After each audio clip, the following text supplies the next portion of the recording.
Apollo Houston, I got two messages for you.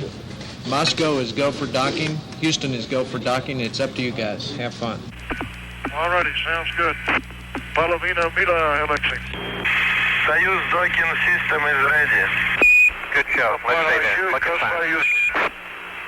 Coming, Tom. I am approaching Soyuz.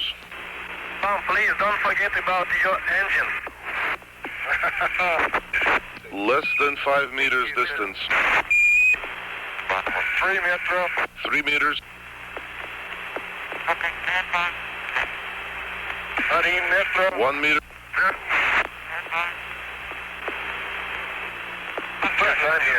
Contact.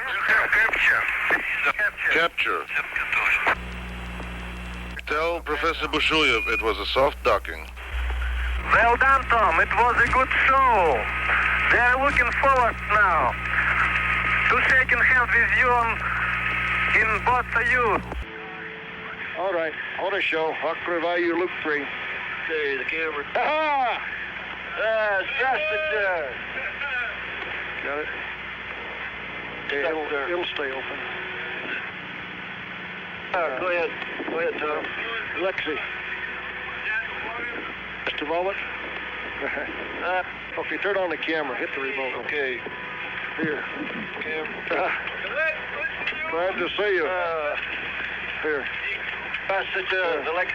Очень рад видеть вас. Очень рад. Это Рощиден, Советский Союз, Соединенных Штатов. New possibilities are opening up for fruitful development of scientific cooperation between countries and the peoples in the interests of peace and progress of all humanity. I wish you successful completion of the planned program and a safe return to Earth. Leonid Brezhnev. The astronauts are on the line, sir. Gentlemen, let me call to express my very great admiration for your hard work, your total dedication in preparing for this first joint flight. It's taken us many years to open this door to useful cooperation in space between our two countries. And I'm confident that the day is not far off when space missions made possible by this first joint effort will be more or less commonplace. The most vivid impression of my life has to do with the fact that not only was I in a space vehicle, but I found myself to be surrounded with the stars. Stars were on the right-hand side, and the Earth was on the left-hand side. And it was just an enormous, unbelievable silence, which is something that comes back to me as a reminiscence of my first flight. As you moved outside of the Voskhod spacecraft, Pavel Belyayev, your crewmate, was watching very carefully. You wrote in an article for Air and Space magazine several years ago that you felt like a seagull with its wings outstretched, soaring high above the Earth. What was that experience like? It was a very short spacewalk, but you had great recollections of it. Well, this feeling is just the perception of space, the perception of environment. And what I saw, and I saw just half of the world, because we were 500 kilometers above the Earth. And nobody, even up until now, nobody is flying that high.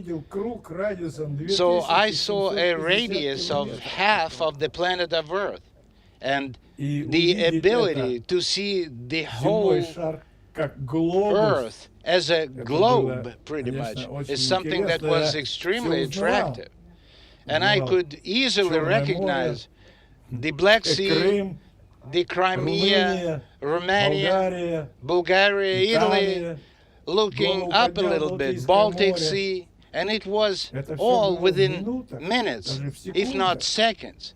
But the most impression had to do with the silence. And I heard how my heart was pounding.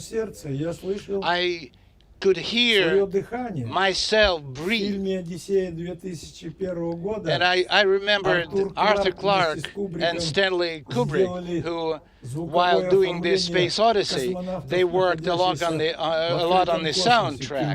And the way the crew members used to breathe during this movie was very impressive. And the images that I have that show a person with his hands widespread, which is a symbolic representation of a seagull, although to me it's more like a paratrooper in a free flight. This analogy is closer to me personally. But once again, silence. The stars were very bright. There was a lot of them. And it was interesting that they were everywhere. They were above and they were beneath.